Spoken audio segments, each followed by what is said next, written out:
வழக்கம் போல அறிவியல் புனைக்கதைகளை தினந்தோறும் பார்த்துக் கொண்டிருக்கிறோம். நம்முடைய சூழலுக்கேற்ற கதைகளை எடுத்து நாங்கள் வழங்கிக் கொண்டிருக்கிறோம். அதிலும் குறிப்பாக இன்றைக்கு நாம் பார்க்க போகும் கதை இஸ் மாஸ்டர்ஸ் வாய்ஸ். HMV அப்படின்னு நம்ம ஒரு காலத்துல ரொம்ப ஃபேமஸா அறியப்பட்ட ஒரு வாசகம் தான் இது. ஆனால் இந்த கதை 1968 எழுதப்பட்டது. ஹாவர்ட் மேயர்ஸ் என்கிற ஒரு தலை சிறந்த எழுத்தாளர் இதை எழுதியிருக்கிறார். பல்வேறு அறிவியல் புனைக்கதைகளை எழுதிய ரொம்ப ஃபேமஸான ஒரு மனிதர். அவரு தலை சிறந்த ஒரு எழுத்தாளர் என்று இவரை நிறைய முறை கிளார்க் அறிமுகப்படுத்தியிருக்கிறார். அந்த அளவுக்கு ஒரு நல்ல ரைட்டர். இந்த கதையில அட்மைரல் இக்ஸ்டன் அப்படின்னு ஒருத்தர், சர்வதேச ஒரு போலீசிங் படை இருக்கும், அதனுடைய தலைவர். அவர் ஒரு ஸ்பேஸ் ஷிப்ல ரோசிட் அப்படிங்கிற ஒரு வெளி கிரகத்தை நோக்கி போய் கொண்டிருப்பார். இந்த அந்த ரோலோ, அதுதான் அந்த ஸ்பேஸ் ஷிப்பினுடைய பேரு. அவர் திடீர்னு லைட்டா ஒரு தூக்கம் போட்டு எழுந்துப்பாரு. அந்த நம்ம ரோசிட்டை நெருங்கிட்டோம் சார் அப்படின்னு அந்த ரோலோ சொல்லும். ரோலோவுக்கும் அந்த அவருக்குமான கான்வர்சேஷன் ரொம்ப இன்ட்ரெஸ்டிங்கா இருக்கும். சார் காஃபி சாப்பிட்றீங்களா அப்படின்னு அது கேட்கும். சரிம்மா போடு, வழக்கம் போல எனக்கு தெரியும் சார் உங்களுக்கு சுகர் கிடையாது அப்படின்னு அது சொல்லும். அழகா கொஞ்ச நேரத்துல அவருடைய சீட்டுக்கு பக்கத்துல ஸ்ட்ரைன்னு ஒரு ரோபோட்டு கை வெளியே வரும், அதுல காஃபி இருக்கும். அந்த ரோலோ உண்மையிலேயே மனுஷங்களோட அழகா உரையாடும். அது மட்டும் இல்ல, அந்த ரோலோ ஒரு லைட் டிடெக்டர் எல்லாமே இணைக்கப்பட்டது. அவர் என்ன பண்ணுவாரு, அந்த ரோசிட் அப்படிங்கிற அந்த இடத்துக்குள்ள நுழையத்துக்கு முன்னாடி ரோலோ கிட்ட ஒரு கான்வர்சேஷன் நிகழ்த்துவார். ரோசிட்ல இப்ப என்ன நடந்துட்டு இருக்கு, என்னால தெரிஞ்சுக்க முடியுமான்னு கேட்பாரு. ஆமா சார், இப்ப நீங்க சொல்லிட்டீங்க, நீங்க சொன்னதுனால 30 நாளா அவங்க அழகான ஒரு குவாரண்டைன் அனௌன்ஸ் பண்ணி எல்லாரும் வீட்டுக்குள்ளதான் இருக்காங்க. அது அழகான செட்டப்ல கொண்டு வந்துட்டோம். டிவில இருந்து எல்லாமே மைக்ரோப்ஸை பத்தி தான் இப்போ பேசிட்டு இருக்கு. Nothing to worry. ஓகே, அந்த கவர்னர் இருக்காரா, அவர் பேர் என்ன, அவர் பேர் ட்ரேக். ஓகே, நம்ம அவரை கொஞ்சம் தொடர்பு கொள்ளணுமே. இல்ல சார், இன்னும் ஒரு 3 மினிட்ஸ்ல நம்ம இறங்க போறோம். அதெல்லாம் இல்ல, மேலேயே இரு, நான் அவன்கிட்ட பேசணும். ரைட்.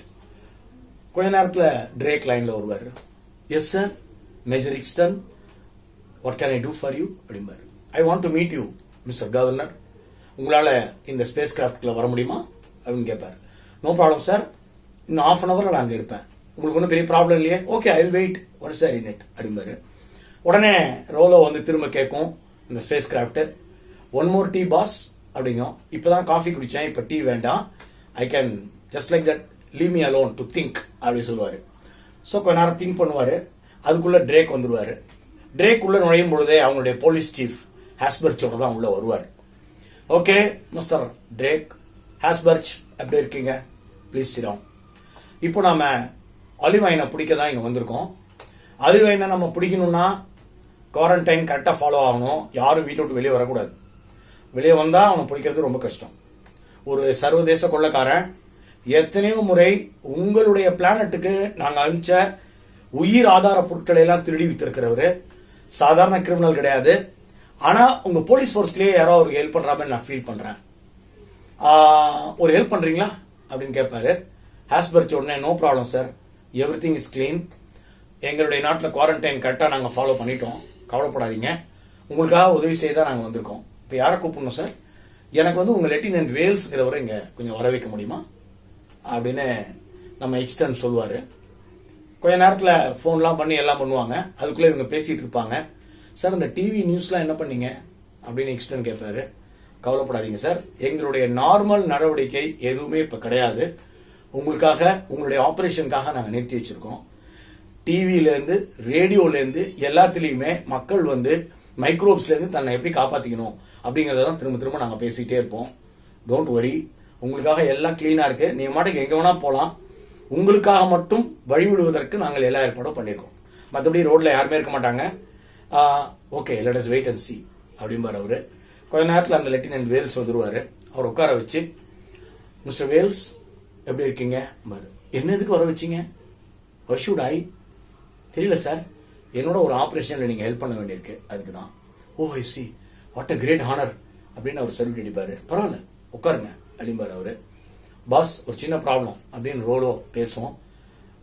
சொல்லுமா, நான் பேசுறது உங்களுக்கு மட்டும் தான் கேட்கும் பாஸ். அந்த வில்லியம்ஸ் அந்த இப்போ வந்திருக்கிற வேல்ஸ், லெப்டினன்ட் வேல்ஸ், அவருடைய ஹார்ட் பீட் ரொம்ப அதிகமா இருக்கு, பிபி ரொம்ப எக்கச்சக்கமா மேல போயிட்டு இருக்கு. Please check with us, don't worry அப்படிம்பாரு. இப்போ யார்கிட்ட பேசுனீங்க? எனக்கு நானே பேசிக்கிறேன், டோன்ட் ஒரி, உட்காருங்க அப்படின்னு சொல்லுவாரு. கொஞ்ச நேரத்துல வேல்ஸ் கிட்ட கேட்பாரு, நீ வந்து இந்த ஆலிவ் வைன் அந்த வில்லன்ட்ட எத்தனை தடவை போன் பேசணும்னு கேட்பாரு. நான் போன் பேசணும்னா? நானா சார், நான் போலீஸ் போர்ஸ்ல இருந்துட்டு நான் ஏன் சார் அவர் கூட பேசணும் அப்படின்னு அவர் பேச ஆரம்பிப்பாரு. உடனே சோலோ சொல்லும், சார் இஸ் லைங் அப்படின்னு.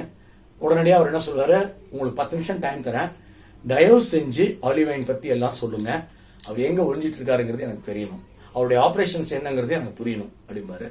கடைசியில வந்து துப்பாக்கி முனையில லெப்டினன்ட் வேல்ஸை வந்து அந்த போலீஸ் சீஃப் ஹெஸ்பார்ச் வச்சதுனால அவர் உண்மையெல்லாம் சொல்லுவார். எப்படி சொல்லுவார்னா, முதல்ல நாங்க வந்து ஆரம்பத்துல ரொம்ப சாதாரணமா தான் பண்ணிட்டு இருந்தோம், ஆனா மெடிசன்ஸை வந்து கொண்டு வந்து விற்கிறதுங்கிறது செம லாபம் தரும் விஷயமா இருக்கு, அதுதான் இன்னைக்கு கோல்டு. இன்னைக்கு கோல்டெல்லாம் எல்லா விதமான இதையும் இறந்துருச்சு.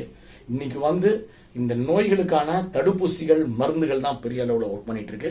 ஸோ இதை நாங்க கடத்திட்டு வந்து விற்கிறது தான் பெரிய இதுவா இருக்கு. அதனால இப்ப நாங்க செஞ்சுட்டு இருக்கோம். Where can I see olive wine அப்படின்னு கேட்பாரு. யூ கேன் சி இந்த ஃபாரஸ்ட் ரேஞ்சஸ். எங்களுடைய ஃபாரஸ்ட் ரேஞ்சஸா அப்படின்னு திரும்பி பார்ப்பாரு. கவர்னர் ட்ரேக் சொல்லுவாரு, ரோசிட் கிரகத்தில் இருக்கிற ஃபாரஸ்ட் ரேஞ்சஸ் ஒரே இடத்துல தான் இருக்கு, நம்ம அப்படியே டேட்டா கூட போகலாம், இல்ல நீங்க ஹெலிகாப்டர்ல வாங்க, இல்ல வேல்ஸ் அனுப்பிடுங்க, ஹெலிகாப்டர்லயே நம்ம போவோம் அப்படின்னு சொல்லுவாரு. லெப்டினன்ட் வேல்ஸ் வந்து அப்படியே அரெஸ்ட் பண்ணி கூட்டிட்டு போகப்படுவாரு. அப்போ இக்ஸ்டன் சொல்லுவாரு, நாம ஹெலிகாப்டர்ல போல, கிரவுண்ட்லயே போறோம், புரிஞ்சிருக்கும்னு நினைக்கிறேன் உங்களுக்கு, வாங்க போலாம் பாரு.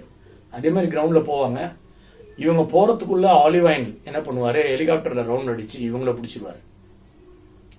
இவங்களை பிடிச்ச ஆலிவ் வைன் பண்ற மிகப்பெரிய தப்பு என்னன்னா, தண்ணியும் அறியாமல் திரும்ப வந்து இந்த சோலோ அப்படிங்கிற இந்த ஸ்பேஸ் கிராப்டுக்கே கூட்டிட்டு வந்து சோலோ போ சொல்லு, ஸ்பீடா போ சொல்லு சொல்லு அப்படின்னு மிரட்டுவாரு.